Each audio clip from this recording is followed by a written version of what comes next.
नमस्कार दोस्तों, एक बार फिर से स्वागत है आपका हमारे YouTube channel inspiration of truth पर। दोस्तों, अगर आपको आज की वीडियो अच्छी लगे तो वीडियो को लाइक कर देना, साथ ही अपने दोस्तों में शेयर कर देना। इसके साथ ही हमारे चैनल को सब्सक्राइब कर लेना और बेल आइकन को अवश्य प्रेस कर देना, इससे आने वाली हर वीडियो आप तक आसानी से पहुंचती रहे। तो दोस्तों, अच्छे लोग हमेशा से ही दुखी क्यों रहते हैं और पापी पाखंडी सुखी क्यों रहते हैं? वे अक्सर मौज मस्ती उड़ाते हैं। दोस्तों, इसमें कोई संदेह नहीं है, लेकिन इसके दो कारण हैं। तो आइए हम आपको इसके बारे में बताते हैं। तो आइए आपको हम इन दो कारणों के बारे में विस्तार से बताते हैं। दोस्तों, एक बार की बात है, किसी नगर में अपनी तीन बेटियों के साथ एक विधवा महिला रहती थी। जवानी में ही उसके पति की मृत्यु हो जाती है और तीन बेटियों का पालन पोषण करना उस अबला नारी की जिम्मेदारी थी। अब वह औरत इस संसार में बिल्कुल अकेली और बेसहारा थी। उसके पास जीवन जीने का कोई साधन नहीं था। वह अपनी बेटियों को अकेला छोड़कर कहीं कोई काम भी करने नहीं जा सकती थी। उसे समाज में लोगों द्वारा अनेकों ताने सुनने पड़ते। कुछ बेचारी विधवा नारी का कोई सहारा तो था नहीं। ऊपर से पति की मृत्यु की चिंता के साथ साथ अपनी बेटियों के पालन पोषण की भी चिंता थी। इसी चिंता के कारण उसका स्वास्थ्य खराब होने लगा और उसका शरीर कमजोर पड़ने लगा और वह बीमार हो गई।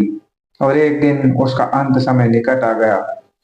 मृत्यु के समय यमराज का एक दूत उस विधवा स्त्री के प्राण लेने के लिए उसके पास आया। यमदूत ने देखा कि वह विधवा स्त्री जमीन पर अचेत अवस्था में पड़ी थी। यमदूत इस स्त्री के प्राण लेने के लिए ही वहां आया था, लेकिन उस औरत को देखने के बाद वह यमदूत दुविधा में पड़ गया कि वह उस औरत के प्राण ले या न ले। उसने देखा उस औरत के पास उसकी तीनों बेटियां रो रही थी। यमदूत अपने मन में यह विचार करने लगा कि यदि उसने उस स्त्री के प्राण हर लिए तो ये तीनों लड़कियां अनाथ हो जाएंगी और फिर इनका पालन पोषण कौन करेगा। और यमदूत अपने मन में यह विचार करने के बाद उस विधवा स्त्री के प्राण लिए बगैर ही यमलोक वापस लौट आए। यमपुरी के राजा यमराज ने उनसे पूछा कि तुम खाली हाथ क्यों चले आए हो? तुम तो उस विधवा स्त्री के प्राण लेने के लिए गए थे। यमदूत ने यमराज से कहा, हे स्वामी, मेरी भूल को क्षमा करो। मैं भी उस स्त्री के प्राण न ले सका। मेरी जगह पर अगर आप होते तो शायद आप भी उस स्त्री को जीवन दान दे देते। उस विधवा स्त्री की मासूम बेटियों का दुख मुझसे देखा नहीं गया। जब मैं उस स्त्री के प्राण लेने गया तो मैंने देखा कि उस विधवा औरत के तीन छोटे छोटी बच्चियां हैं। वह सभी अपनी माँ के शरीर से लिपट कर रो रही थी। यदि मैं उस स्त्री के प्राण लेकर चला आता तो उन अनाथ लड़कियों की देखभाल कौन करता?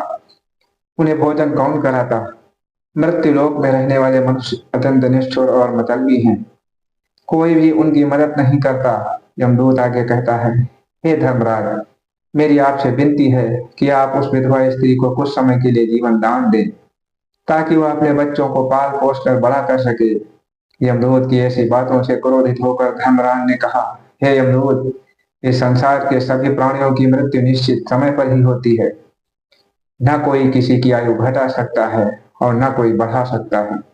न तुम किसी को जीवन दे सकते हो और न समय से पहले किसी के प्राण ले सकते हो।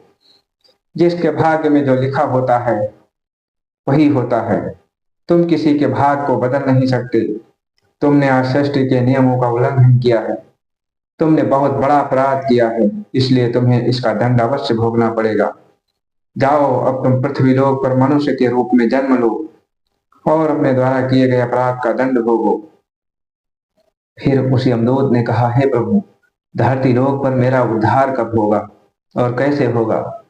तब धर्मराज कहते हैं, हे दूत, धरती पर जाकर जब तुम तीन बार अपनी मूर्खता पर खिलखिलाकर हंस लोगे तब तुम्हारा उद्धार हो जाएगा। दोस्तों, इतना कहकर धर्मराज ने उस दूत को धरती पर धकेल दिया। वह धरती लोक पर मनुष्य शरीर में आ चुका था। उसके शरीर पर वस्त्र नहीं थे। मृत्युलोक का एक नियम है कि जब कोई मनुष्य जन्म लेता है तो उस समय वह नग्न होता है। इसलिए वह निर्वस्त्र ही एक सड़क के किनारे ठंड में पड़ा था। फिर वहीं से एक मोची गुजर रहा था। वह मोची ठंड से बचने के लिए अपने बच्चों के लिए कपड़े लेने जा रहा था। रास्ते में ठंड में एक नग्न व्यक्ति को देखकर उसे दया आ गई। उसने अपने बच्चों के तो कपड़े नहीं लिए, लेकिन उस यमदूत को कपड़े और कंबल खरीद कर दे दिए। वह यमदूत बोला, हे भाई, आपने मुझे कपड़े और कंबल देकर बहुत बड़ा उपकार किया है, पर मेरा न कोई परिवार है, न मेरे पास घर है और न भोजन का कोई साधन है। तब मोची बोला, भाई तुम मेरे साथ चलो, मैं तुम्हें भोजन और काम दिलाता हूँ। फिर वह मोची उस यमदूत को लेकर अपने घर पहुंच गया। उधर मोची की पत्नी देखा कि उसका पति बच्चों के लिए कपड़े लाने गया था, लेकिन लाया तो कुछ नहीं, उल्टा एक आदमी को घर पर लेकर आया है। यह देखते ही उसकी पत्नी बहुत गुस्सा हो गई और उस मोची के साथ लड़ने झगड़ने लगी, उसे भला बुरा कहने लगी। यह देखकर एक यमदूत बहुत जोर जोर से हंस पड़ा। यमदूत को हंसता हुआ देखकर वह मोची बोला, भाई तुम हंस क्यों रहे हो? ऐसा क्या देख लिया आपने? तब वह यमदूत बोला, भाई मेरी हंसी का रहस्य मैं आपको अभी नहीं बता सकता, समय आने पर मैं आपको बता दूंगा। फिर वह यमदूत उस मोची के घर पर रहने लगा और उसने मोची का सारा काम ही सीख लिया। वह यमदूत उस मोची के घर पर काम करने लगा और बहुत सुंदर जूते बनाने लगा। तब से मोची के जूते और चप्पल खूब बिकने लगे। मोची के जूतों की तारीफ पूरे राज्य में होने लगी। मोची भी से बहुत अधिक धनवान बन गया। यहाँ तक कि बड़े बड़े राजा महाराजा भी उस मोची के पास से जूते बनाकर लेने लगे। जब से वह यमदूत उसके घर पर आया था, तब से मोची की किस्मत ही चमक गई थी।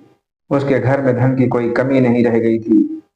फिर एक दिन अचानक राजा का एक सैनिक चमड़ा लेकर मोची के पास आया और बोला, देखो मोची, हमारे महाराज इसी चमड़े से बने जूते पहनना चाहते हैं। यह चमड़ा बहुत कीमती है, तो इसके ठीक से एक जोड़ी जूते तैयार कर दो। यह चमड़ा बिल्कुल भी खराब नहीं होना चाहिए, ध्यान रहे, इस चमड़े से अच्छे जूते बनाओ। राजा का सैनिक मोची को चमड़ा देकर वहां से चला गया। इधर मोची ने भी यमदूत को समझा दिया कि देखो, यह महाराज के जूते हैं, इसमें कोई गलती मत करना, चमड़ा बहुत कीमती है, इसलिए इसे खराब मत करना। राजा को जूते चाहिए, इसलिए तुम इसके जूते ही बनवा देना। गलती से यह चप्पल बना दी तो राजा बहुत गुस्सा हो जाएंगे और हमें कठोर सजा मिलेगी। मोची के इतना समझाने के बावजूद भी उस यमदूत ने जानबूझकर उस चमड़े की चप्पल बना दी। फिर जब उस मोची ने चप्पल देखी तो उसकी सांसें फूलने लगी। वह उस यमदूत को डांटने लगा, यहाँ तक कि डंडा लेकर उसे मारने के लिए दौड़ा और कहने लगा, अरे मूर्ख, या तूने क्या कर दिया? तुझे बार बार समझाया था कि इसका जूता बनाना, लेकिन तूने इसकी चप्पल बना दी। अब राजा हमें नहीं छोड़ेगा, तू भी मरेगा और तेरे साथ मैं भी मारा जाऊंगा। वह हमारे पूरे परिवार को सूली पर चढ़ा देगा। मोची को अत्यंत दुखी देखकर यमदूत एकदम से खिलखिलाकर हंसने लगा। उसे हंसता देख मोची बोला, अरे मूर्ख आदमी, सारा काम बिगाड़ कर अब हंस रहा है।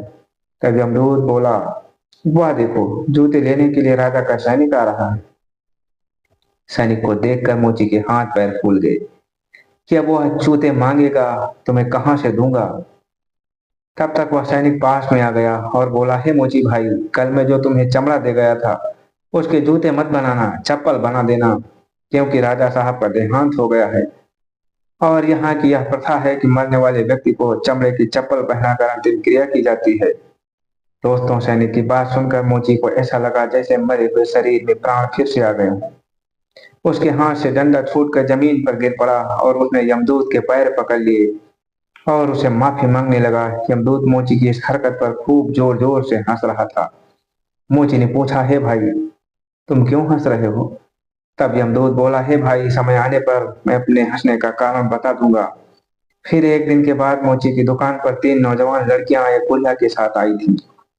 उन तीनों लड़कियों की शादी होने वाली थी। वह अपने लिए जूते का नाप देने आई थी। उन लड़कियों को देखकर यमदूत ने पहचान लिया कि यह वही तीनों लड़कियां हैं जिनकी मां को न ले जाने के कारण आज मैं अपने किए की सजा भोग रहा हूँ। पर यह लड़कियां तो अब जवान हो चुकी हैं, काफी सुंदर भी हैं, किसी अच्छे घर में पली बड़ी मालूम पड़ रही हैं।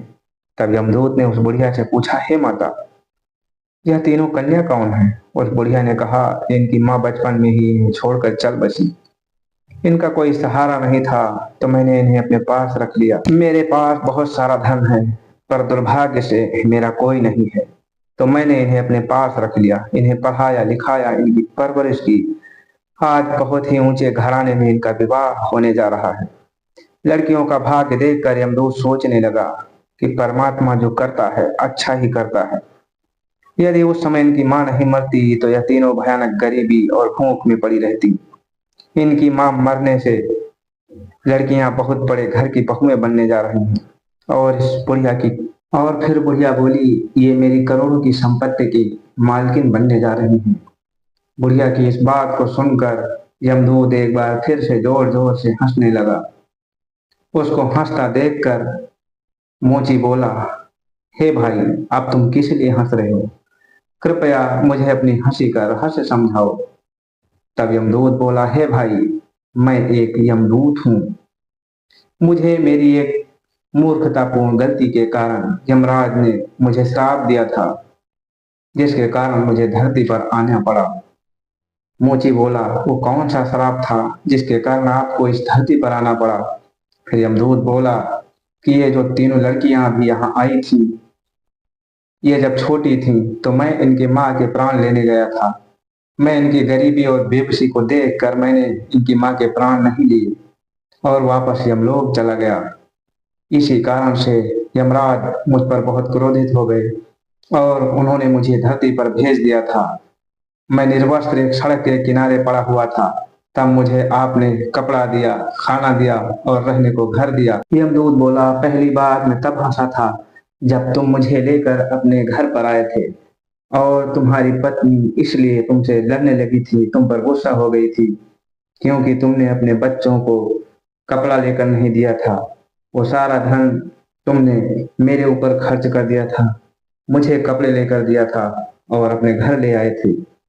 तुम्हारी पत्नी इस बात से अनजान थी कि मेरे आने से तुम्हें क्या लाभ होने वाला है। ये सोच रही थी कि मैं तुम पर एक बोझ हूँ और तुम्हें मुझ पर अनावश्यक ही धन खर्च करना पड़ेगा, मुझे आश्रय देना पड़ेगा। इसलिए मैं तुम्हारी पत्नी के इस रूप को देखकर पहली बार हंसा था। दूसरी बार मुझे हंसी तब आई जब तुम राजा के चप्पलों की जगह मुझे जूता बनाने की सलाह दे रहे थे। तब तुम केवल उस राजा के जूतों के बारे में सोच रहे थे। तुम्हें यह पता नहीं था कि राजा के साथ पूरे गांव में क्या घटना घटित होने वाली है। तुम्हें पता नहीं था कि राजा की मृत्यु हो गई, लेकिन तुम्हारा ध्यान तो राजा के जूतों पर ही था। हमने वही देखा या दिखाया जो हम देखते हैं, हम उसे नहीं देखते जो हमें दिखाई नहीं देता। प्रत्येक मनुष्य के साथ वही होता है जो उसके भाग्य में लिखा होता है। वही घटनाएं घटित होती हैं जो ईश्वर को मंजूर होती हैं। हमारे साथ अगर कुछ बुरा होता है तो बाद में अच्छा भी होता है। हमें बुराई के बाद जो अच्छाई आने वाली होती है वो नजर नहीं आती। हम उस अच्छे को कभी नहीं देखते। किसी भी घटना को ना देखें, साथ में अच्छा हो या बुरा हो, दोनों तरह के परिणाम हो सकते हैं। लोगों के साथ बुरा होता है तो बाद में उनके साथ बहुत कुछ अच्छा भी होने लगता है। दूसरा कारण यह है कि जब मनुष्य के साथ बुरा होता है तो वह ईश्वर के पास जाता है और ईश्वर का नाम स्मरण करता है, जिससे उसके सभी पाप और दोष मिट जाते हैं। और ईश्वर की भक्ति ही मोक्ष का सच्चा मार्ग है, जो केवल अच्छे लोगों को होता है। अगर ईश्वर की भक्ति करने का मौका बार बार मिलता है तो दोस्तों, इस प्रकार से वह यमदूत उस मोची को यह सिखाकर यमलोक चला आया। आशा है आपको यह कथा अच्छी लगी होगी। अगर यह वीडियो आपको अच्छी लगी हो तो वीडियो को लाइक कर दें, हमारे चैनल को सब्सक्राइब करें और कमेंट बॉक्स में जय श्री कृष्णा अवश्य लिखें। तो दोस्तों, मिलते हैं आपसे पुनः अगली वीडियो में। तब तक के लिए जय श्री कृष्णा, नमस्कार, धन्यवाद।